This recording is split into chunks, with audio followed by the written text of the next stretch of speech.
Amygdala. Odeon. Celestial Emissary. The Great Ones? The Great Ones are a race of eldritch godlike entities that reside within the universe of Bloodborne. They serve as the main antagonistic race in Bloodborne. They are a group of extremely powerful, multidimensional beings that can exist across several planes of existence. They have often been described as gods, and play a mysterious yet crucial role in the game's plot, as well as its overall lore. The Great Ones are inspired from the works of H.P. Lovecraft, who wrote various books about eldritch horrors called Great Old Ones, cosmic entities with godlike powers and forbidden knowledge. There is a certain amount of confusion surrounding what constitutes a true Great One and how to distinguish them from a kin. This stems from the fact that kin bosses have tremendous power and abilities that can be considered to be godlike. Due to the fact that both have an alien appearance, it becomes hard to determine whether one is a true Great One, or an extremely powerful and oversized kin. The kin are human beings that were graced by eldritch knowledge, through the contact with the Great Ones. Great Ones themselves are unknown beings that are impossible to explain and comprehend through human thought. They merely exist, and they have desires and motives. The Great Ones are supernatural beings with incredible strength and stamina. They are demonic and godly in both appearance and abilities. The Celestial Emissary has the ability to disguise itself as a lesser kin to deceive enemies.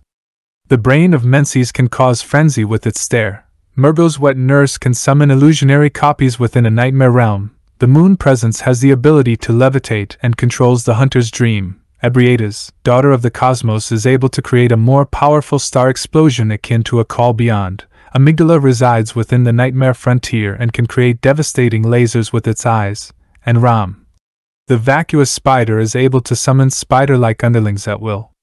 As seen with the hunter, it is possible for humans to become Great Ones. Humanity knowledge and encounter of the Great Ones starts with the Healing Church, and its secret pursuit to summon or harness the power of the Great Ones.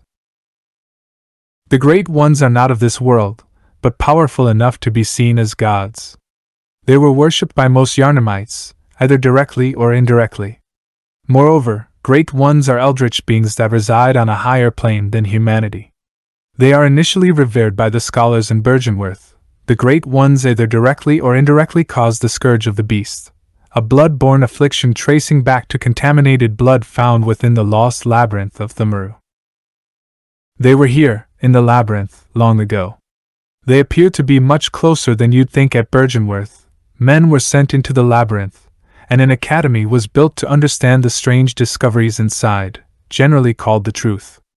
It seems the truth is a terrible thing, slowly breaking the mind of anyone who delves too deeply.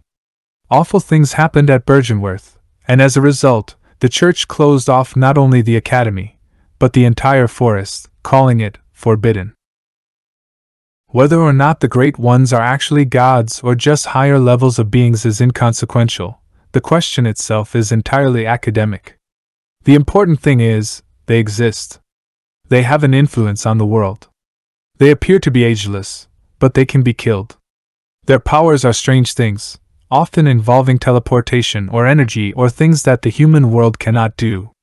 Even perceiving the Great Ones properly requires great amounts of insight, something Master Willem tried to do, at his own cost.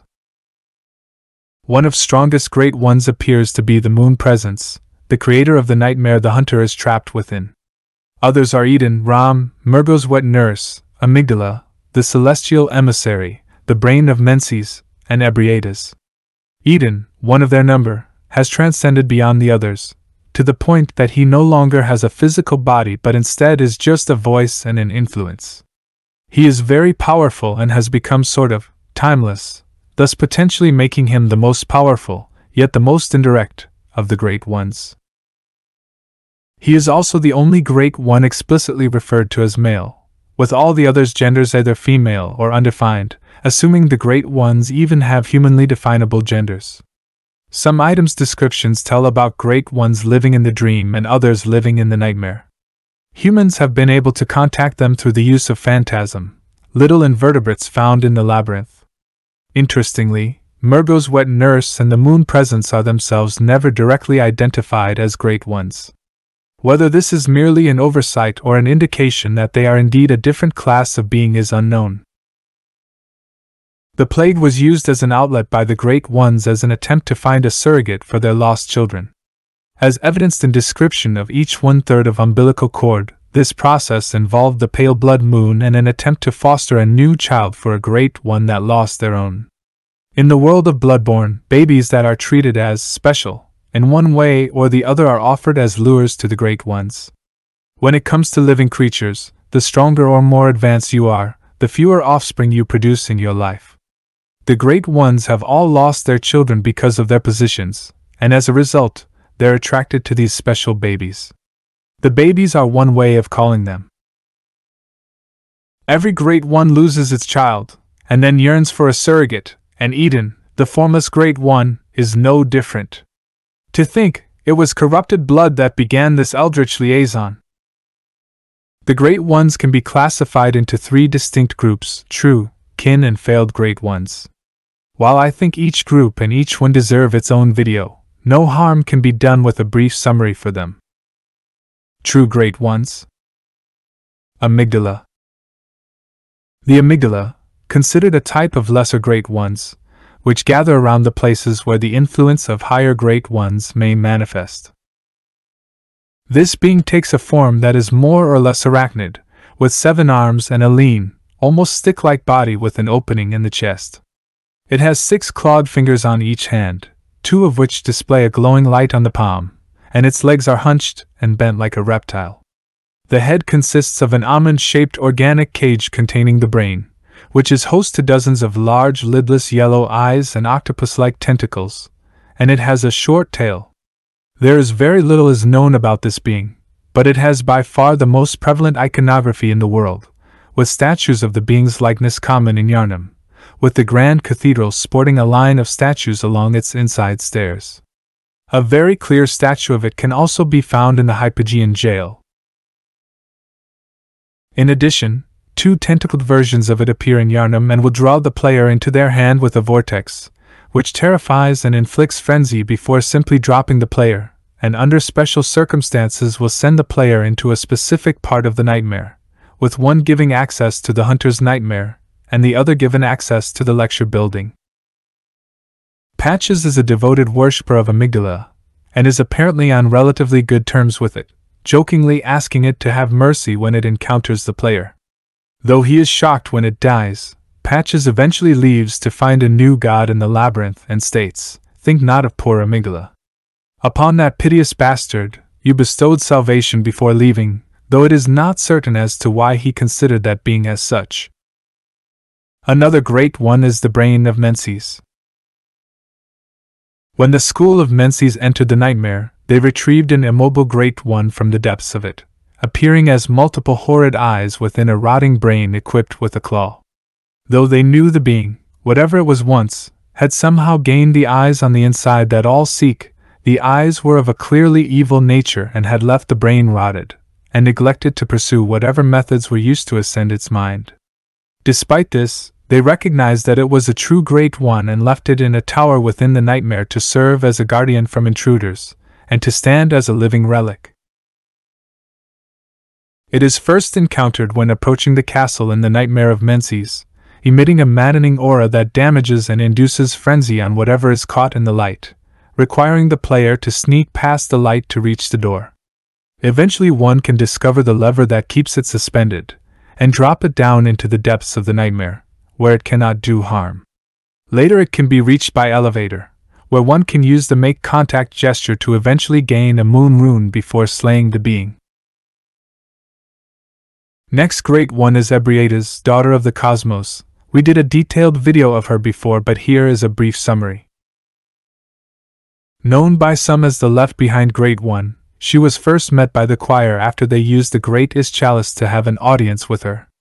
She became the source of most of the choir's cosmic knowledge, and caused an inquiry into the cosmos from Is, which was transcended partially throughout reality.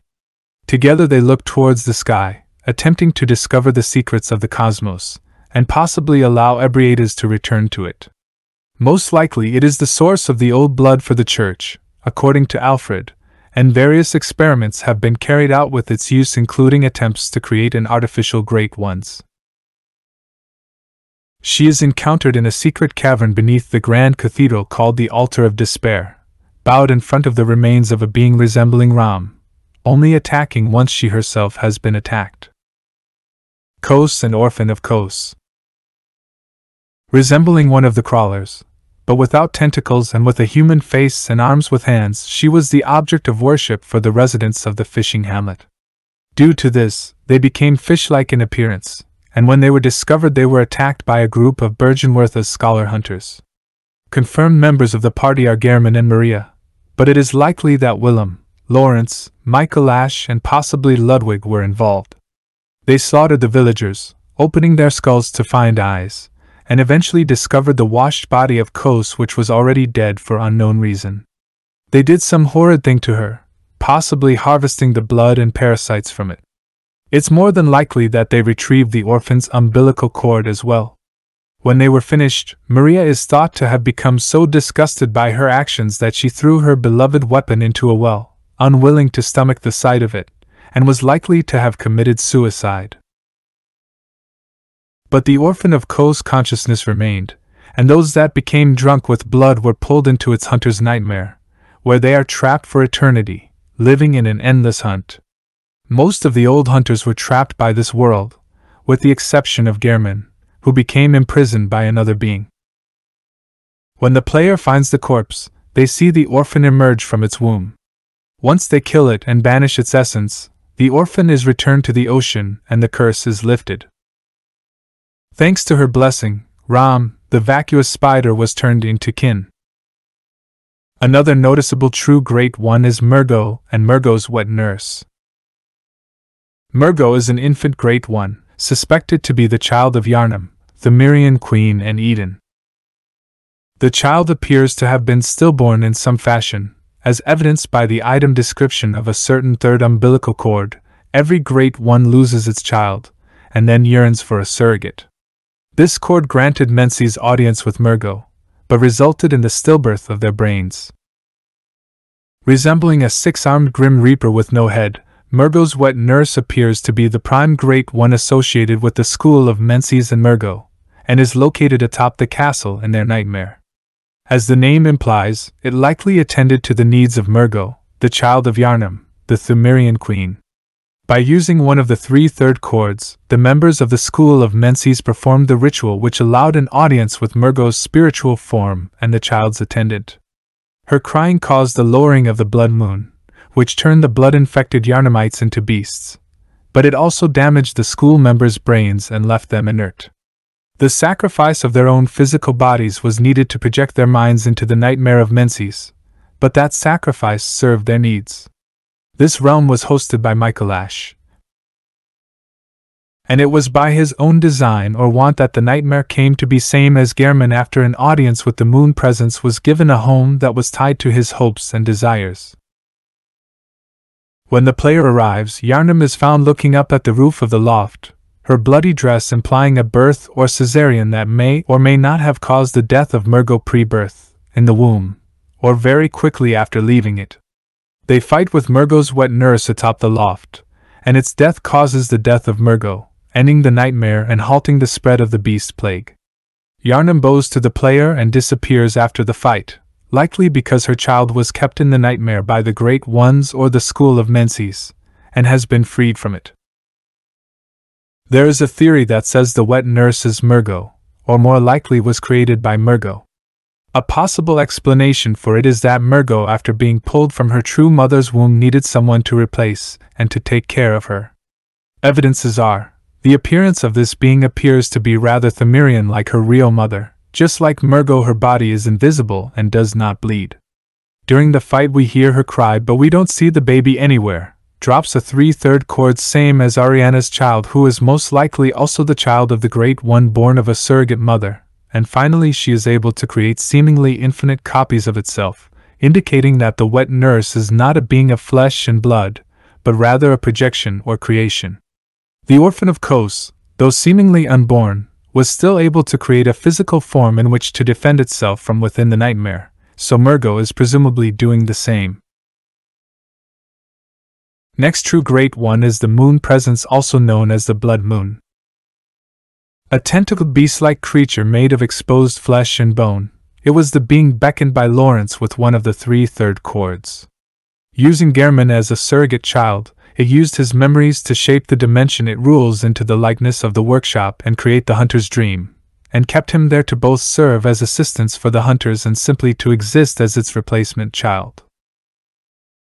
By consuming 3 of the third chords, the player gains the fabled eyes on the inside, sought by Willem to elevate his mind to the sort that the Great Ones have. When the player defeats Gehrman, Moon Presence attempts to use the player to replace Gehrman as its surrogate child. Due to the power of the player's mind being of the sort that a Great One's is, the Moon Presence cannot shackle the player to the hunter's dream, and realizes that the player is a danger to them, and any children it may find and replace Gehrman with.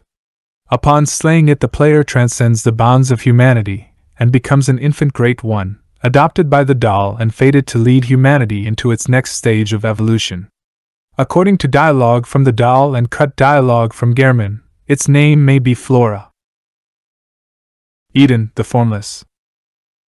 This Great One is thought to be incapable of taking a physical form, and so exists only in voice, though is symbolized with a rune. Referred to specifically as a male, this being is the reason that the blood is able to heal people, as the blood serves as a medium and essence for Eden to interact with the world. Due to this, it can be said that all of Yharnam inadvertently worships and serves the will of the Formless Great One, but what exactly it wills is uncertain. Heard throughout the story, Eden only has 2 key roles, in which the being attempts to have children with mortals. One of those moments is with imposter Iosefka, whose experiments on people appeared to be in the effort of using one of the 3 third chords to acquire the fabled eyes on the inside, and ascend to a higher plane. If she is killed before this can happen, she will drop a rune signifying her attempt to utilize the power of Eden, possibly meaning that she was pregnant with a child. On the part of Eden, the child birthed by Ariana is said to be born of eldritch liaison from her corrupted blood. By the sexual definition of liaison, her corrupted blood and sultry work likely made her a vulnerable candidate for Eden to impregnate, using the transfer of blood as a medium to reach her. She goes mad with her child, and the death of the child's 3 third chord is accessed by killing it, though Ariana will be killed as well. The last true Great One is the Orphan of Kos. Child of the being called Kos, it resembles a huge wrinkled pale man, with eldritch wings and using its placenta as a weapon. Killed by the defilement of Kos' body by the old hunters, it became trapped in another reality which the old hunters would also be pulled into as punishment, called the Hunter's Nightmare. It sobs clearly, showing the sentience of the being, trapped by the sins of Byrgenwerth. When it is encountered, it violently lashes out at the player, and remains in a cosmic form after its physical body is destroyed. Banishing the remaining essence frees the orphan, which pleases Kos to the point of lifting the curse of blood, and preventing those that have not yet died from ever becoming trapped inside that world. It's unknown how Kos became pregnant, and who the father of Orphan was, but most likely he would be born dead anyway because the Great Ones cannot have children and need a human surrogate. Next group is the King Great Ones, and here is a brief notice of some of them. Ram, the vacuous spider. Little is known about the Byrgenwerth spider, but she is said to actively prevent things from being discovered, as there are those who seek a sword of master likely Willem, and are unable to because of the being's interference with their search. Michaelash also said that Kos granted the Ram with the eyes on the inside, but he likely meant that Kos's umbilical cord was used by Willem to ascend her into a Great One. Ram being is said to have the knowledge of all secret rituals, and reveals nothing to others for no reason other than it being unnecessary, allowing her to hide knowledge from the naked eye. In an interview with Miyazaki, he states that Ram is female. When the player encounters Willem, he points towards the lake, wishing for the player to go forth and uncover the last secret. Entering the water reveals the bulwark mentioned in some runes, which guards the minds of those who are asleep from accessing the higher planes, and is an augur for the world beyond humanity. Destroying Ram reveals that she was the guardian of the bulwark of the eldritch truth, and her death dispels the power of the bulwark, unleashing the higher planes onto the world visibly and revealing what is required for the school of Menses to accomplish their rituals. Another kin Great One is the celestial emissary. This being is one of the more human of the Great Ones, with a bulbous head containing feelers that channel the energy existing in the cosmos, and a body more or less in resemblance of a giant blue Martian. Its humanoid form is likely because it is the result of the Healing Church experimenting on patients located in the orphanage, in an effort to create a sort of cosmic think tank, by having patients gain eyes on the inside by imbibing parasite-infested water. The patients would hear the sound of water deep in the ocean, described as a sticky sound, which was the inhuman voice of a celestial being. Eventually a patient gained the ability to see the voice itself, and transcribed the milkweed rune from it, allowing others to become kin. Several failed attempts, called the living failures, were kept in the gardens above the one where those in the process of becoming kin were permitted to be amidst the flowers. This location is where players fight the celestial emissary in the real world, and the patients there can utilize the same power, implied by an item there to consist of phantasms using the body to generate cosmic fields. Due to the communion rune it drops, the being is clearly important to the Church, but its exact role is not certain. Most believe it to be the means of communication between humans and Ebrietas, and it is possible that it is the leader of the orphanage, and by extension the choir. Last group is the failed Great Ones. Most noticeable of this group are the living failures. The Healing Church, even in its infancy, began experimenting methods to trigger the evolutionary process of humanity, all in order to transcend it beyond its mortal coil. As such, they experimented with the patients in the research hall, and despite their many tries, they only managed to be the source of several insane, screeching humanoid beings, with bulbous leathery heads and bodies that became stretched. The only patients that came close to success were ultimately failures. That is what the living failures are. The prototype to what inevitably became the celestial emissary. And their parallels are not only evident by their physical appearance, with a pale blue body, stretched limbs and bloated heads, but also by their abilities, as they are capable of unleashing several arcane blasts, and even one that appears to be similar to Ram's arcane meteors. They are labeled kin of the cosmos in the official guide. Last failed Great One we will discuss in this video is the One Reborn. The One Reborn was the final, presumably failed result of an unholy experiment to ascend humankind to the status of Great Ones. It is also speculated that it may be the last line of defense of the school of Menses against the choir or our player character, and is summoned by the bell-ringing women as a mass of beings from other worlds to prevent us from trespassing into nightmare of Menses.